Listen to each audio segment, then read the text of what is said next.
Good afternoon. I'm Anuj Mehrotra, Dean of the George Washington University School of Business, and it is my pleasure to welcome all of you to this episode of George Talks Business. Today, our honored guest is Dr. Nora Gardner, who's managing partner of McKinsey's DC office. Welcome to the show, and thank you for being here, Nora. It's a real pleasure to be with you and the viewers today. Looking forward to our conversation.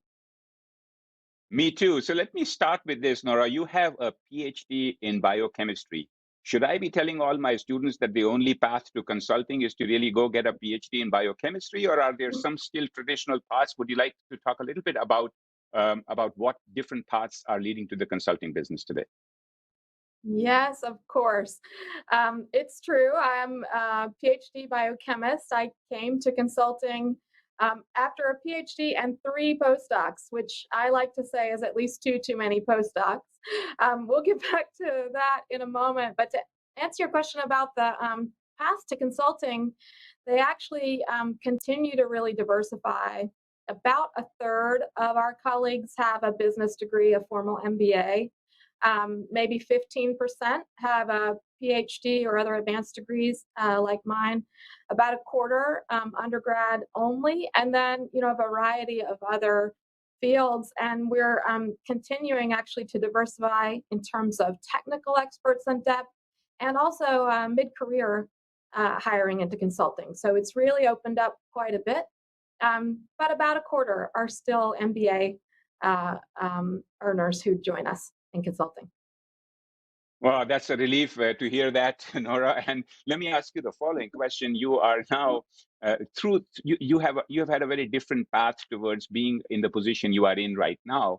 I would love to hear a little bit about that path that brought you here, and then a little bit about what your day is like. What is the DC operation like, and something that if you could give us an overview of what has the life been, particularly during the pandemic. Yes. Yeah. So as I mentioned, I had a PhD and several postdocs. I came to consulting. Actually, I was interested in healthcare, of course, scientific discovery, a high amount of curiosity, and also a lot of interest in societal aspects of change and making a difference. Um, I in terms of a path, I started as a summer associate. So I explored options beyond a traditional academic path, including science policy and then a summer with McKinsey. I honestly didn't know what to expect during that summer, um, and I spent it in Atlanta. Um, Worked on nothing to do with healthcare and completely got the bug for what it feels like to apply, both quantitative and qualitative problem-solving techniques to a variety of problems. And it's been now 16 years since, um, and absolutely added both depth and breadth to the issues I focus on with my clients and the types of clients I serve. And honestly, it's that variety that, and also the emphasis on both quantitative and qualitative problem solving that's really kept me here, kept me interested, and um, uh, why I absolutely love it. You asked a little bit about my typical day. So my role now is leading the Washington D.C. office of McKinsey. We are about 600 colleagues strong here, and that's the fourth largest in the US. So we're a relatively large office. Um, and we help clients who are senior leaders across public sector, private sector, and social sector. And we help them typically with business and organization challenges. So you think of us in strategy roles, we do help with strategy. We also help with organizational challenges, operational issues, and increasingly also how to bring technology and analytics to solve problems. Um, in terms of what I think about leading the office is, of course, I want to make sure that anybody in our region who we can help kind of knows who we are and knows how we can be helpful to them. So in that sense, I spend a good amount of time in the business associations in our region and our community. Also social impact and board service, really kind of, understanding and meeting all the leaders here and getting to know their challenges. I also think a lot about the culture and development of colleagues here in our Washington office. So we have a dual mission around improving our clients' performance and also providing an unrivaled environment for next generation of talent. And that is a big part of what I spend time thinking about, making sure we are bringing the best and the brightest, that they are learning, developing, and that they are able to sink into problems that are meaningful to them. So, we have a goal here in the office that every colleague is involved in social impact in some way. So we encourage people to bring to us the passion for challenges that they see in the world and want to solve. And then I really try to think about how to bring the best of our firm to make that happen for those colleagues, but by extension for the institutions and the communities they care about.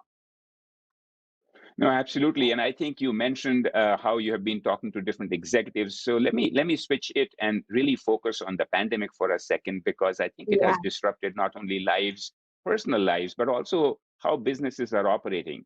So as you talk to the CEOs, what are you hearing? What are you hearing and learning about the current trends and views about the future of work, for example?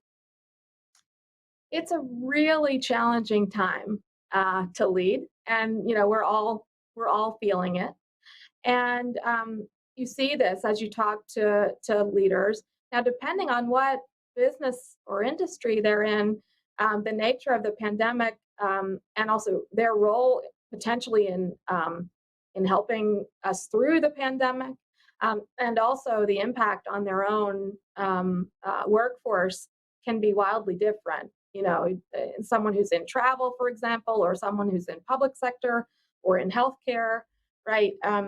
So that the impacts are really they are felt differently. Um, you know, if we think about your typical office environment, those leaders and companies went basically to fully remote overnight.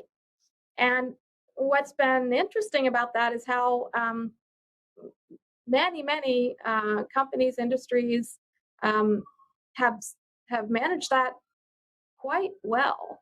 Um, and now we're in a really interesting period of time, and in fact, adapted very quickly, either around technology and tech enablement, also ways of working and how to collaborate virtually or virtually plus hybrid. And now we're in an interesting moment when, for those who had shifted to virtual, starting to think about how to bring back some of that in-person time and commitment. And employees and colleagues are also very stressed. It's been a long time that we've been in this mode. One of the things that's getting a lot of attention is overwhelm and burnout among employees.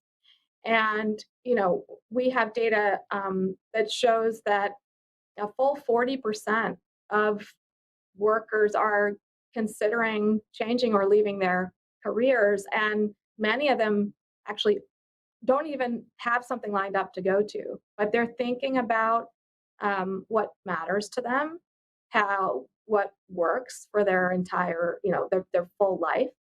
And that puts a higher bar on leaders to create an environment and a connection to purpose that's really compelling.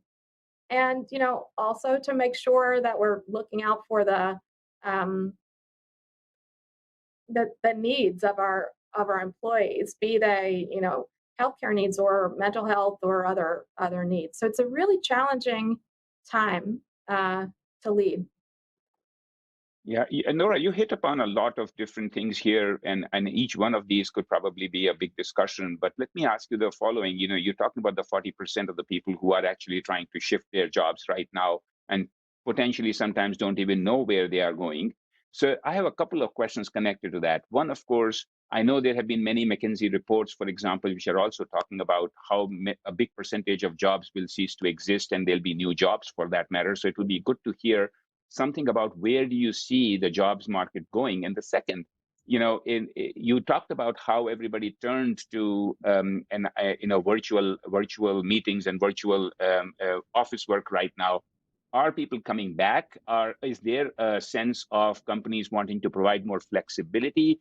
Do you, for example, in a consultant's life, I know people hardly ever got to sleep in their own bed, and now are they really stuck in one place? Or is this something which is going to change from what you are hearing from the executives that you are talking to? Yeah, great question. So first on the impact of automation and other trends on jobs. Yet our McKinsey Global Institute has studied this extensively and has been studying it, prior to the pandemic and now in the pandemic in terms of the impact and potential impact of automation on jobs. We estimate that in the next 10 years, around 20% of employees will have to think about, a pretty a serious career change in some way, that they may be impacted in a more significant way. Now, what does that mean? I mean, in essence, what we're seeing is an acceleration of trends around both tech enablement and also, customer and resident expectations around ease of doing things, tech enablement, et cetera. So of course, certain jobs are going to be very impacted there. When we actually look at that in greater detail, in more granular detail about not just the jobs themselves, but the tasks and the pieces of a specific job, it gets a lot more nuanced and interesting. And there you actually see that very few jobs are going to be just completely, replaced by a robot or automated completely. The vast majority of jobs will now become more tech enabled. So hopefully that is good news for many employees, and that some of the things that are either repetitive, less safe, et cetera, will be tech enabled. What it will mean, though, is that all of us will need to be more comfortable with technology, and all of us will probably increasingly be invited to put an emphasis on creative thinking, problem solving, and even human interaction. Those places where the automation is not going to fit the bill. Now, you asked about, where are we back to the office? And in particular, maybe I'll answer it in terms of consulting and what our teams are doing, because I think it's interesting, and we take into account, of course, our clients' preferences as well as our colleagues and preferences, and we try to think about how best to serve our clients and do what we do. So as and many probably have heard about consulting, our mode pre-pandemic, particularly with a firm like McKinsey, was to err on the side of being there for our clients. So our typical mode was 4 days a week on site with our clients, and then 1 day a week, a Friday in the office, to connect with others, do professional development, etc. And that is exciting. It gives you lots of time with your clients. For many people, that's a part of the energy in the job. But when those clients weren't local, that meant a lot of airline miles and a lot of time away from home. And we've shifted to almost entirely remote the last year plus. One thing we've learned is much of what we do translates pretty well to virtual. Most importantly, I'd say bringing expertise and tapping expertise. So I used to do things like fly out to San Francisco for a meeting at 2 p.m., get back on the plane and fly home.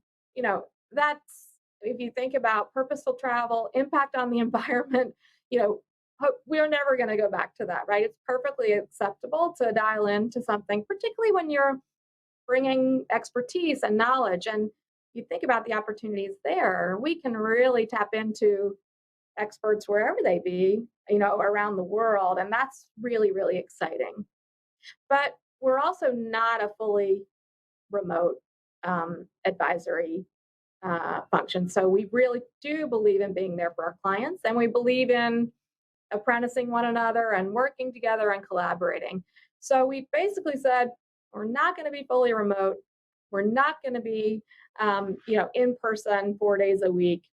What makes sense? What modes make the most sense in between there in the hybrid? And the types of things that we are working on are, 1 week on, 1 week off travel modes, being there for big meetings and then working remotely between those big meetings. So a variety of delivery modes. And we need to be able to flex those depending on what works for our clients. I mean, we've had clients during the pandemic who have never left, and they've wanted us there the whole time.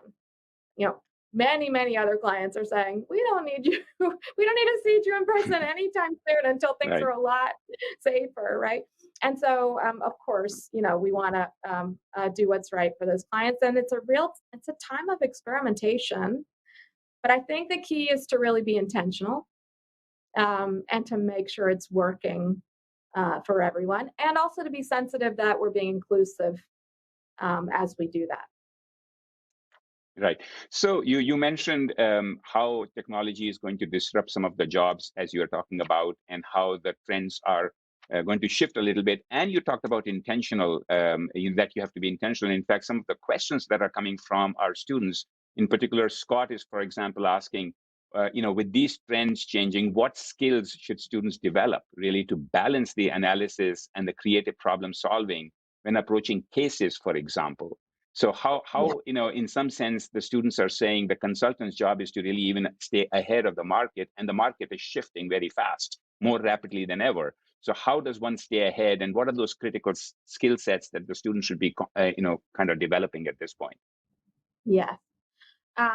Great question. So the things that we are looking for are, of course, there is rigor around problem solving skills. It's sort of the core of what we do. Thinking about, though, what does that mean? What does that mean to be a great problem solver?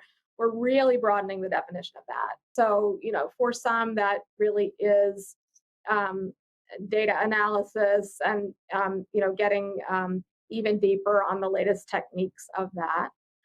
For others, that's incorporating design thinking, new ways of thinking, human-centered approaches, et cetera. And then, at the end of the day, what we do is we offer advice that's informed by facts and analysis. So those listening skills, communication skills are incredibly important. And being able to simplify messages and simplify problems such that they can be broken down. The other thing that we're always looking for is drive and entrepreneurship and ownership. And so, some of these are things you're going to maybe learn in school. Some of them are things you're going to, achieve through special projects or outside interests. And so it's, those things are absolutely a part of the learning set and the skill set. And really being self-aware about the difference you want to make. That's really important as well. So there's a lot in there, but it's certainly an appreciation of much more than just being able to design and run a great model and have it spit out the answer. So it's so true. And I think conversations like this for me are very interesting because it helps us, of course, bring out some of these kind of skill sets into our curriculum or co-curriculum kind of preparation for the students. But one of the questions that I think I would like to ask you, especially from your perspective, is not just how consulting might change in 3 to 5 years. And maybe if you take us 5 years from now and say, what would be the difference having learned and gone through this period of the pandemic, but also you advise companies and executives on strategy for their own businesses. What would a top 20 company look like? What would be the defining characteristics of those top 20 companies? Let's say 3 years from now, what will change or what needs to Yeah. change in terms of strategy for them to be successful? hmm Great question. You know, what really is what's changing is the speed at which things are changing, actually. And I think our old model of the Fortune 50 and the Fortune 100, the companies are going to who've been there are going to be there, forever. What we're seeing now is a lot more uh, volatility and but excitement as well. So new businesses, right, and also thinking about how they survive that high growth that's required and how they adapt to being mature companies. We're also seeing large companies as they adapt and innovate, spinning off and building new businesses as well. So it's a much more dynamic environment. And so what that means in terms of uh, advisory, how we advise, and what's important is a combination of the business sense and creativity, and then a real adaptability and ability to move at a quick pace. And I think that to link it back to how executives are feeling and whether they're thriving, I think we all need to learn to see opportunity and keep our energy up in a fast-paced environment. Um, and I think the companies who will win in the future are the ones who are able to do that and derive energy from it, as opposed to finding it draining or trying to, continue to run the same play, if you will. Right. No, that's excellent. That's excellent insight right there. Let me ask you, let me change gears a little bit.